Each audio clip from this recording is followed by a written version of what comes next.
Corona के बाद अब एक और आसमानी मुसीबत, देश में ताउते का तांडव। प्रदेश के कई जिलों में इसका असर देखने को मिल रहा है। बादल और बारिश का दौर है। कोटा, उदयपुर, अजमेर और जोधपुर में बारिश के आसार हैं। तूफान को लेकर सरकार सतर्क है। कलेक्टर्स को सतर्क रहने के निर्देश दिए हैं। अस्पतालों में बेरोक टोक बिजली आपूर्ति के निर्देश। आपातकालीन परिस्थिति के लिए इंतजाम किए जाए। तो तूफान को लेकर सरकार सतर्क है और अब ताउते जो है वो उसका असर साफ तौर पर भारत में भी देखा जा रहा है। राजस्थान के कई जिलों को अलर्ट मोड पर रहने के निर्देश दे दिए गए हैं। कोरोना काल में बिजली प्रभावित हो सकती है और मरीजों को इस समय जो हॉस्पिटल में एडमिट हैं उनको बिजली की बहुत जरूरत है, क्योंकि ऑक्सीजन से लेकर तमाम दूसरे इक्विपमेंट्स बिजली पर निर्भर करते हैं। ऐसे में बिजली को बहाल रखना भी अपने आप में एक बड़ी चुनौती होगा।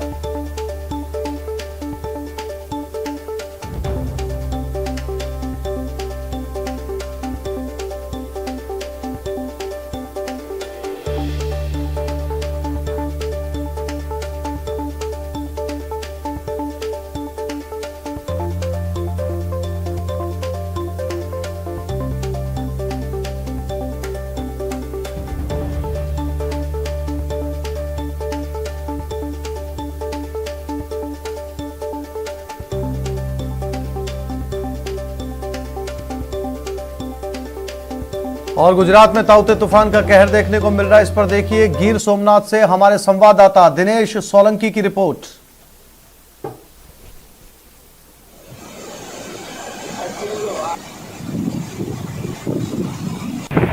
तोक्ते नाम का तूफान धीरे धीरे गुजरात की तरफ बढ़ रहा है और समुद्र में हवाएं भी तेज चलने लगी है। मैं आपको ये दृश्य दिखाना चाहूँगा कि अभी जो आप दृश्य देख रहे हो वो अरबी समुद्र का है। बिल्कुल सौराष्ट्र के नज़दीक जो अरबी समुद्र होता है वो अरबी समुद्र है और यहाँ पे काफ़ी लहरें चल रही है। समुद्र में लहरें ऊँची ऊँची चल रही है और हवाएं भी तेज हो रही है।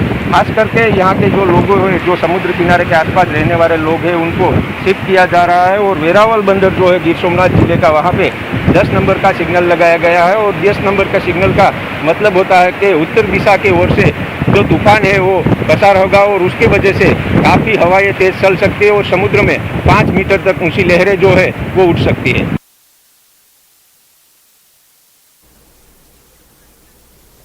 प्रतापगढ़ में ताउते तूफान का कहर, बिजली गिरने से टीचर की मौत हो गई। 2 पालतू पशुओं की भी जान चली गई। रुक रुक कर बारिश का दौर जारी है। पीपल खूंट इलाके की यह घटना है।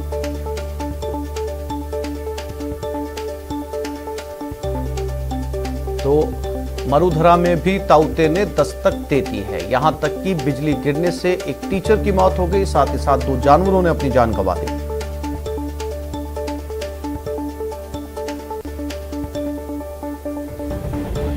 पीपल खूंट इलाके की यह घटना बताई जा रही है।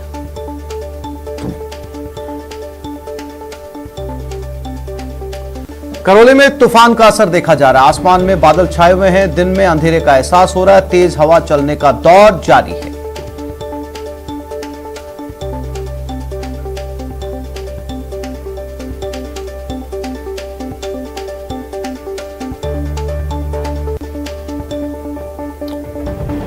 और राजसमंद में बारिश का दौर सुबह से सूर्य देवता के दर्शन नहीं हुए। बीती रात से कई जगह बारिश हुई। मौसम विभाग ने चेतावनी जारी की है। बारिश और तेज हवाओं की चेतावनी दी। और आप टीवी स्क्रीन पर इस आफत की 4 अलग अलग तस्वीरें देख सकते हैं, जहां तूफान का असर देखने को मिला। पहली तस्वीर उदयपुर की, जहां तेज बारिश हो रही है, तो कोटा में भी अचानक मौसम ने करवट ले ली और बारिश होने लगी। चित्तौड़गढ़ में तूफान ने जमकर कहर बरपाया। इस दौरान कई मकानों के टिन शेड उड़ गए। वहीं डूंगरपुर में तेज बारिश और बिजली से 4 लोगों की मौत हो गई।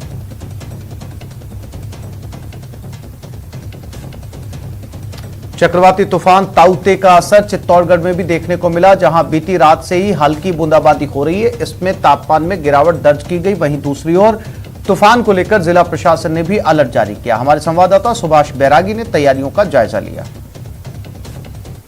विभिन्न जिलों से चित्तौड़गढ़ जिले में भी ताउते तूफान का चक्रवात का असर देखने को मिल रहा है। हालांकि चित्तौड़गढ़ में तूफान की गति इतनी नहीं है, लेकिन फिर भी चित्तौड़गढ़ में हल्के फुल्के रूप में तूफान का असर देखने को मिल रहा है। बीती रात से ही लगातार चित्तौड़गढ़ जिले के विभिन्न क्षेत्रों में हल्की बूंदाबांदी हो रही है, हवाओं में तेजी आई है, हल्की हवाएं चल रही है, तापमान कम हो रहा है। मैं मेरे कैमरा पर्सन से कहूंगा दिखाए किस तरह के हालात है। लगातार देर रात से हुई बारिश के बाद से हल्की बूंदाबांदी जो लगातार जारी है, उसके चलते चित्तौड़गढ़ में सड़कों पर पानी बढ़ने लगा है। लगातार हल्की बूंदाबांदी का दौर जारी है और हवाओं का जो रफ्तार है उसमें भी काफी तेजी देखने को मिली है। हालांकि इसे तापमान की कमी से जोड़कर देखा जा रहा है, लेकिन चित्तौड़गढ़ में ताउते तूफान का असर भले ही अब फिलहाल थोड़ा कम दिखाई दे रहा हो, लेकिन संभावना ये जताई जा रही है कि आने वाले समय में चित्तौड़गढ़ में इस तूफान का भारी असर देखने को मिलेगा। इसको लेकर चित्तौड़गढ़ जिला प्रशासन ने पूरी तैयारी भी की है। जिला कलेक्टर ताराचंद मीणा ने 2 दिन पूर्व ही इस मामले में बैठक कर विभाग के अधिकारियों को आवश्यक दिशा निर्देश दिए थे। चित्तौड़गढ़ में कोरोना के बढ़ते मामलों को लेकर लगातार जो अस्पताल की व्यवस्थाएं हैं वो प्रभावित नहीं हो, विभिन्न सार्वजनिक क्षेत्रों की सेवाएं हैं वो प्रभावित नहीं हो, इनको मॉनिटर करने के लिए मॉनिटरिंग कमेटी बना दी गई है। विद्युत विभाग के अधिकारियों को निर्देश दे दिए गए हैं। हालांकि अब देखने वाली बात होगी इस तूफान का कितना असर पड़ता है और किस प्रकार के हालात बनते हैं, लेकिन फिलहाल हालात जो है वो नियंत्रित बताए जा रहे हैं। हल्की हवाओं और बूंदाबांदी के साथ चित्तौड़गढ़ में ताउते तूफान का असर अब दिखना शुरू हो गया है। सुभाष बैरागी, न्यूज 18 राजस्थान के लिए चित्तौड़गढ़ से।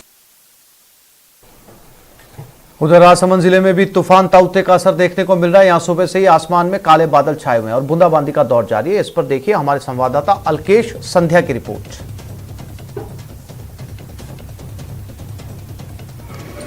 चक्रवर्ती तूफान ताउते का असर दक्षिणी राजस्थान के राजसमंद जिले पर भी देखा जा रहा है। राज्य सरकार ने चक्रवर्ती तूफान को लेकर जो रेड अलर्ट जारी किया था उसमें राजसमंद जिला भी शामिल है।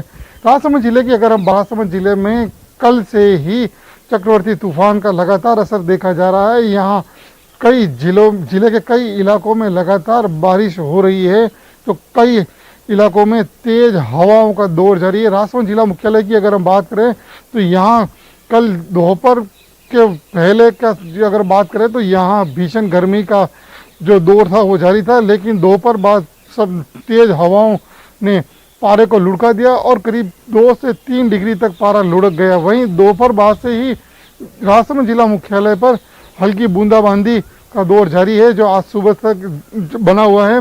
वहीं अगर आज सुबह की बात करें तो यहाँ आज सूर्य देवता के दर्शन नहीं हुए हैं। सुबह से ही हल्की बूंदाबांदी का दौर जो जारी है वो है।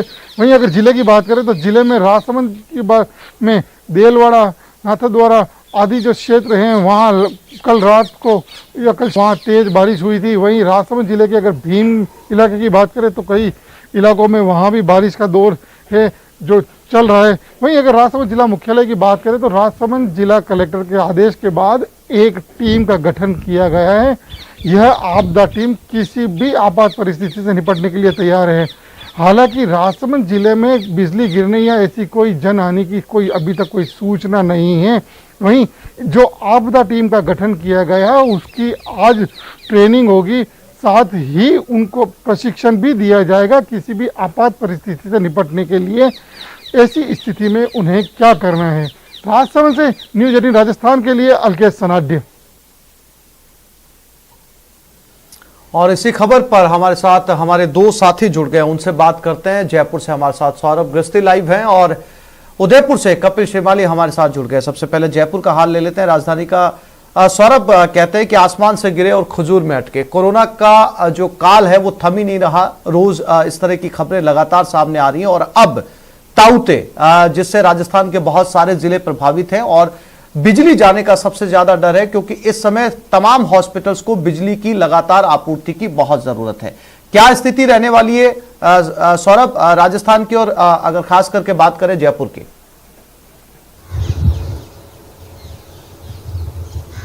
जी बिल्कुल आसिफ, आपने बिल्कुल सही कहा। राजस्थान और देश के लिए लगातार मुश्किलों का समय जो है वो ख़त्म होने का नाम नहीं ले रहा और इस बार चक्रवाती तूफान ताउते जो है वो अब परेशान कर रहा है। राजस्थान में कल से ही इसका असर जो है वो देखने को शुरू हो चुका है और आज भी राजस्थान के तमाम हिस्सों में इस वक्त बादल छाए हुए हैं और हल्की बारिश का दौर देखने को मिल रहा है। राजधानी जयपुर में भी इस वक्त जो है मौसम बदला हुआ है। धूप जो है वो पूरी तरह से नहीं खिली, लेकिन ख़ास तौर पर दक्षिण पश्चिम राजस्थान के जो हिस्से हैं वो ज़्यादातर प्रभावित है। चाहे बात बांसवाड़ा, डूंगरपुर, राजसमंद, प्रतापगढ़, चित्तौड़गढ़, जालोर, सिरोही, उदयपुर, जोधपुर और उधर पूर्वी राजस्थान के कोटा तक जो है वो इस चक्रवाती तूफान का असर जो है वो देखने को मिल रहा है। आज भी इसका असर इन तमाम हिस्सों में देखने को मिलेगा और सबसे ज़्यादा जो असर होगा वो कल रहेगा। कल जो है वो सबसे ज़्यादा असर इसके रहने की पूरी संभावना है। मौसम विभाग का कहना है कि चक्रवाती तूफान जो है वो गुजरात के कई हिस्सों में जो है वो कल एक्टिव होगा, वहाँ पर टकराएगा और उसका असर पूरी तरह से राजस्थान में भी देखने को मिलेगा। और इस दौरान जब कोरोना का संकट चल रहा है, तमाम जिलों में जो कोरोना के मरीजों का इलाज हो रहा है और कई मरीज जो है वो ऑक्सीजन पर हैं, इस लिहाज से राजस्थान सरकार के लिए भी और मरीजों के लिए काफ़ी मुश्किलों का ये वक्त है, क्योंकि कई मरीज जो है वो ऑक्सीजन जो है उन पर है और ऐसे में ऑक्सीजन सप्लाई जो है वो बाधित न हो, ये एक बहुत बड़ी चुनौती जो है वो राज्य सरकार के सामने है। हालांकि जैसे ही चक्रवाती तूफान की बात सामने आई उसके बाद राज्य सरकार अलर्ट मोड पर है। तमाम जिला कलेक्टर्स को ये निर्देश दिए हैं कि अस्पतालों में किसी भी प्रकार से विद्युत आपूर्ति जो है वो प्रभावित न हो, इसको लेकर विशेष इंतजाम करने के निर्देश जो है वो दिए गए हैं। मौसम विभाग का क्या कहना है, कितने दिनों तक इसका असर रहेगा, ये कितने दिनों तक प्रभावित करेगा या इसके साइड इफेक्ट बाद में भी नजर आएंगे? क्योंकि इस समय पूरा देश एकजुट होकर राज्य सरकारें, केंद्र सरकारें कोरोना के खिलाफ लड़ाई लड़ रही हैं। ऐसे में यह जानना बहुत जरूरी हो जाता है कि इसका असर 1 दिन या 2 दिन तक रहेगा, क्योंकि इसके बाद फिर से कोरोना पर लौटना है। अभी सरकार को 2 जगह पर ध्यान देना है। सौरभ जी बिल्कुल, आपने सही कहा। देखिए, कल इसका असर जो है वो राजस्थान पर देखने को मिलेगा और कल शाम से संभवतः जिस प्रकार की स्पीड जो है वो चक्रवाती तूफान की है, उससे ऐसा लगता है कि कल शाम तक इसका मैक्सिमम असर जो है वो देखने को मिल सकता है। लेकिन कल शाम से ही लगातार धीमे जो है वो इसकी स्पीड हो जाएगी और ऐसे में ज्यादा चिंता करने वाली बात नहीं होगी। हालांकि जिस प्रकार के स्पीड से तूफान आ रहा है उसकी स्पीड अब धीरे धीरे कम होती जा रही है और राजस्थान में इस तूफान के चलते 40 से 50 किलोमीटर प्रति घंटा की स्पीड से हवाएं चल सकती है और इसके कारण से बिजली व्यवस्था जो है वो प्रभावित हो सकती है। साथ ही मुख्यमंत्री का ये भी कहना है, क्योंकि जामनगर से आज इस तूफान हमारे साथ उदयपुर से कपिल शिमाली भी जुड़े हुए हैं। कपिल, रोज हम कोरोना को लेकर बात कर रहे थे क्योंकि उदयपुर पर, राजस्थान पर इस समय काले बादल कोरोना के मंडराए हुए थे। क्या अब ताउते के काले बादल भी आपको उदयपुर पर नजर आ रहे हैं?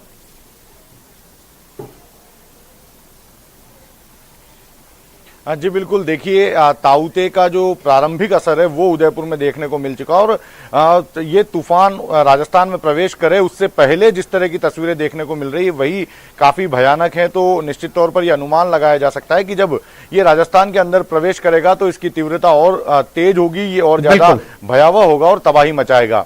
उदयपुर संभाग को रेड जोन में रखा गया है। जिला प्रशासन ने यहां पर अलर्ट जारी किया हुआ और कल देर शाम से ही उदयपुर संभाग के सभी जिलों में बारिश का दौर शुरू हो चुका था। जो हवाएं हैं वो काफी तेज चल रही थी। इसके अलावा उदयपुर संभाग के 3 जिलों में बांसवाड़ा, प्रतापगढ़ और डूंगरपुर में बिजली भी गिरी है, जहां पर जनहानि हुई है। कुछ मवेशी भी बिजली गिरने के शिकार हुए हैं। तो ये प्रारंभिक तेवर है, अभी तूफान प्रवेश करना बाकी है और जिला प्रशासन ने पूरी तरह से अलर्ट घोषित किया हुआ है, क्योंकि अब जैसे ही ये राजकोट के रास्ते राजस्थान में प्रवेश करेगा तो राजकोट के रास्ते ये उदयपुर की ओर आएगा और इसका जो केंद्र बिंदु बताया जा रहा है उदयपुर और कोटा संभाग के मध्य में बताया जा रहा है राजस्थान में।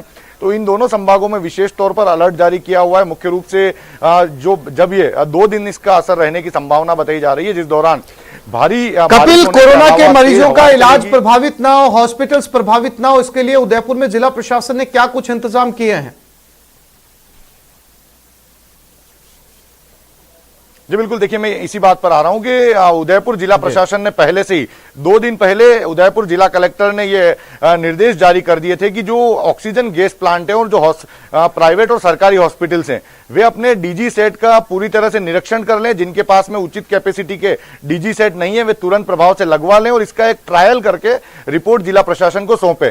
तो उदयपुर के 2 ऑक्सीजन गैस प्लांट है, वहां पर डीजी सेट की व्यवस्थाएं कर ली गई है, ट्रायल करके रिपोर्ट प्रशासन को बता दी गई है। इसके अलावा सभी हॉस्पिटल्स में डीजी सेट का ट्रायल किया जा चुका है। अगर 2 दिन में विद्युत व्यवस्थाएं बाधित होती है, जो कि संभावनाएं जताई जा रही है कि तेज हवाएं चलेगी तो उसके चलते एवीवीएनएल की विद्युत व्यवस्थाएं बाधित हो सकती है, तो ये डीजी सेट किसी भी मरीज की ऑक्सीजन आपूर्ति के चलते परेशानी ना हो इसके लिए व्यवस्थाएं करेंगे। और उदयपुर जिला कलेक्टर ने पिछले 2 दिनों से इसी पर काम करना शुरू किया था, जिसमें अब काफी हद तक सफल हो चुके हैं। सभी हॉस्पिटल्स में ऑक्सीजन प्लांट में डीजी सेट का ट्रायल हो चुका है। जी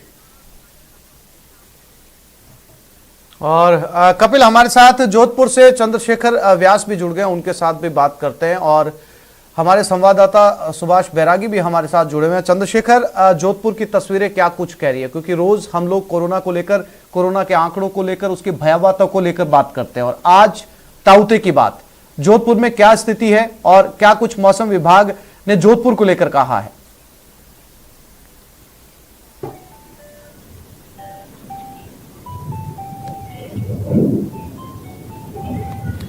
मेरी आवाज चंद्रशेखर व्यास आपको मिल रही है? सुभाष बैरागी के पास चलते हैं, हमारे संवाददाता। सुभाष, आपको मेरी आवाज मिल रही है?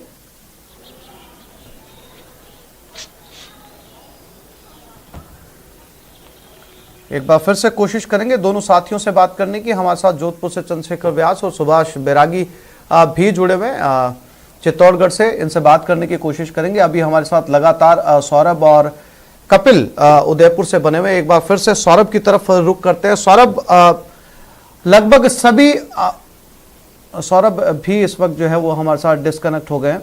हम अपने दर्शकों को बता दें कि ताउते का असर गुजरात के बाद में राजस्थान के कई जिलों पर सबसे ज्यादा पड़ने वाला है, और इसकी जो इनिशियल स्टेज है, जो शुरुआती दौर है, उसकी तस्वीरें आप टीवी पर देख रहे हैं। कई जिलों के अंदर रुक रुक कर बारिश हो रही है, और जो खबरें सामने आ रही है उसमें बिजली गिरी है, कुछ लोगों की मौत भी हो चुकी है, जानवरों की भी मौत हुई है बिजली गिरने से। इस तूफान के असर से टिन शेड सड़कों पर आ चुके हैं। और जैसा कि हमारे संवाददाता ने बताया कि मौसम विभाग का कहना है कि कल शाम तक राजस्थान के कुछ जिलों के ऊपर इसका जबरदस्त असर दिखाई दे सकता है, लेकिन कल शाम के बाद इसकी स्पीड, इसकी गति टूटना शुरू हो जाएगी।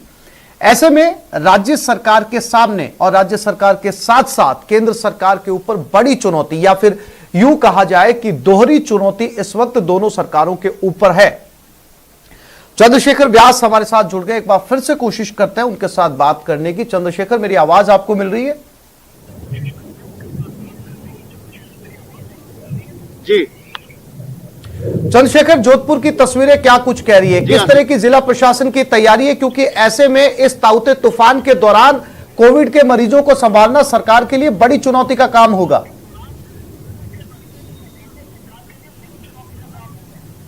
देखिए आशिफ, निश्चित तौर पर अगर बात करें तो जिस प्रकार से ताउते तूफान को लेकर जो चेतावनी जारी की गई है और जिस तरह के हालात बनने की जो चेतावनी जारी की गई है, उसको लेकर प्रशासन अलर्ट मोड पर है।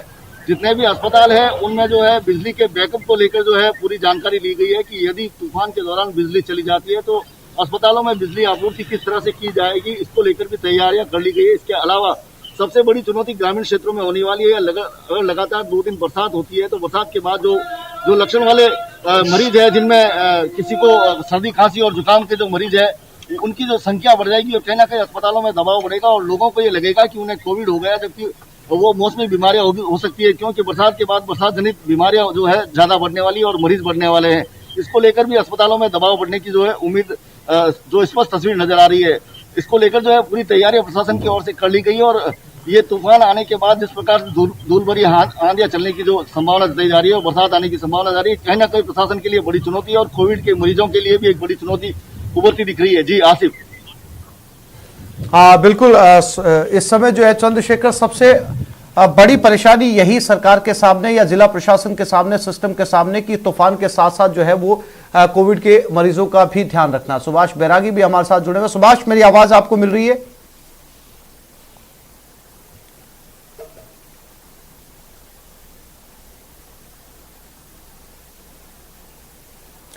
लगता है सुभाष से संपर्क नहीं हो पा रहा, फिर से कोशिश करेंगे उनके साथ बात करने की। ये तस्वीरें आप इस समय अपने टेलीविजन स्क्रीन पर देख रहे हैं, शुरुआती तस्वीरें हैं जब ताउते तूफान ने राजस्थान में दस्तक दी है गुजरात के बाद, और लगभग सभी जगहों से जो तस्वीरें सामने आ रही है वहां पर ऐसा लग रहा है कि इस समय अभी अंधेरा है।